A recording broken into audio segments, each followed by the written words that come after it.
Dear Threshold, I spent 10 days wandering through the moss-covered villages of Norway, fjords as deep as memories, skies painted with mist and meaning.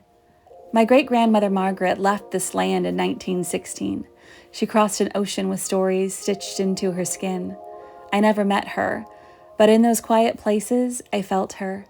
I felt the women who came before her too, women whose names I'll never know, whose hands churned butter and swaddled babies, whose bodies labored through silence, through sacrifice, whose blood sings through my veins whether I'm listening or not. Their stories were buried in the hills, carved into the beams of stave churches, hidden in the curve of a wooden boat, reflected in the still surface of the water. I want my great-granddaughter to know my love, my loss, not so I am remembered, but so that she is seen.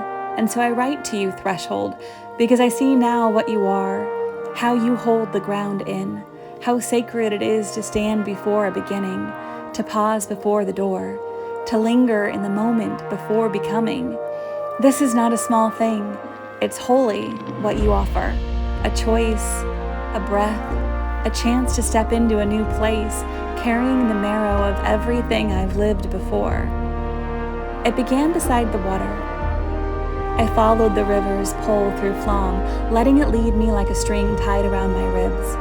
The sound of water has always spoken to me, not loudly, not like thunder, but like something ancient, a voice I knew before language, and with every step beside the current, something in me softened, the tightness in my chest, the clench in my jaw, the part of me that thought she had to carry it all alone.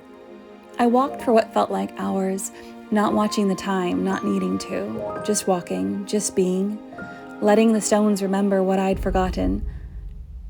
There's something about being alone in a place that's older than you, older than your pain, older than your need to name everything.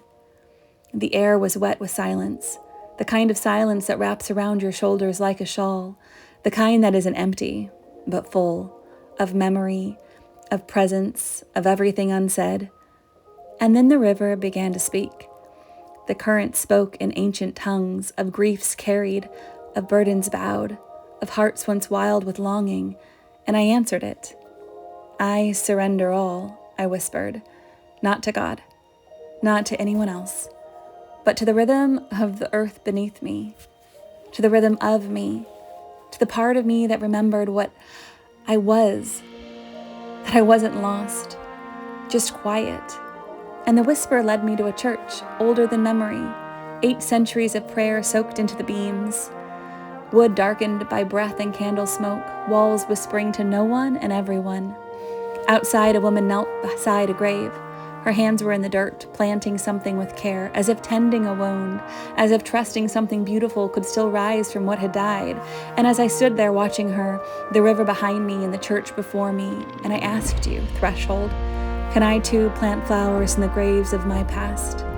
Can beauty grow where sorrow was buried? But no story stays in the light forever. There is always a bend, a shadow, a pull inward, and the river curved and the sky dimmed, and something called me forward. The Lairdal Tunnel is the longest road tunnel in the world, 15 miles of silence and stone, a corridor carved through mountain and time.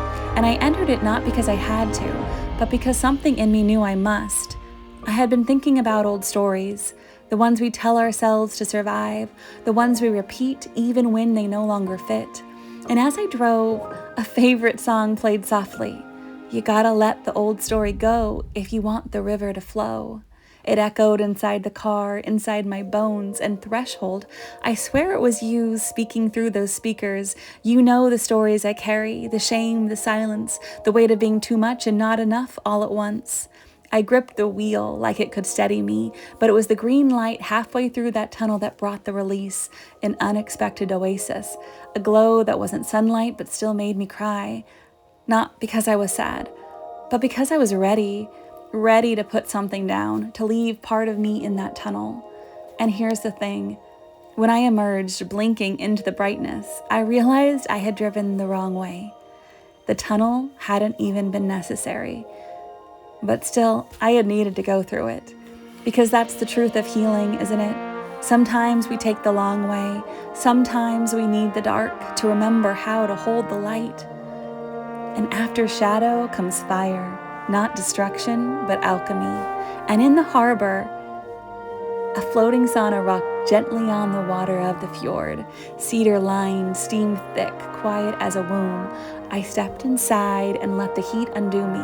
My thoughts, my trying, my too-muchness. I sat there and let it all rise to the surface. Old memories, old lovers, old fears. Sweat carried it from my skin like a blessing. It was hot, intense, too much, exactly enough. And then I ran. Threw open the door, raced barefoot across the wooden slats, and plunged into the icy fjord. The water stole my breath, claimed it, reminded me what it feels like to feel shock, surrender, silence. It wasn't a rebirth, not a new version of me. It was a reunion. I didn't rise anew. I rose returned to the girl who believes in magic, to the woman who survived herself, to the soul who no longer needs to prove a damn thing. And then came the silence.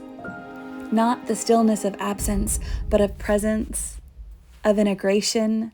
And in that quiet, another woman found her way into my mind, Kristen Lavren's daughter.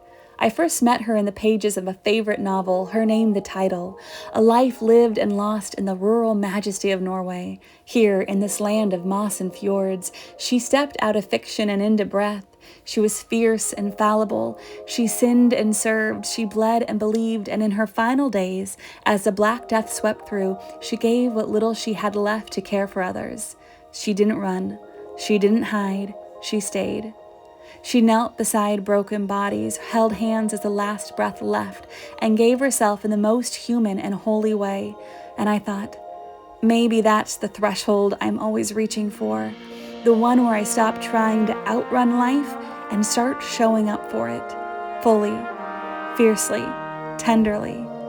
We are all just trying to find the holy in the ordinary, to be both myth and mortal, to make our stories mean something, not for fame or fortune, but for the one who comes after us. There are moments that divide a life, before the tunnel and after, before the plunge and after the rising. Norway gave me these thresholds, and threshold, you gave me the eyes to see them. I used to be afraid of you, afraid of what you'd demand, afraid of what I'd have to give up. But now I understand you aren't here to take, you are here to invite, to pause, to remember, to begin again, not because I'm broken, but because I'm ready. So I write you now, with trembling hands and a wide open heart, to thank you, to honor you, to say I'm not afraid to meet you anymore. Whatever comes next, I'll walk toward it, even if it's the long way, even if it's the cold water, even if it asks everything from me. You are not an ending, you are an invitation, with breath and becoming, with love. Anya.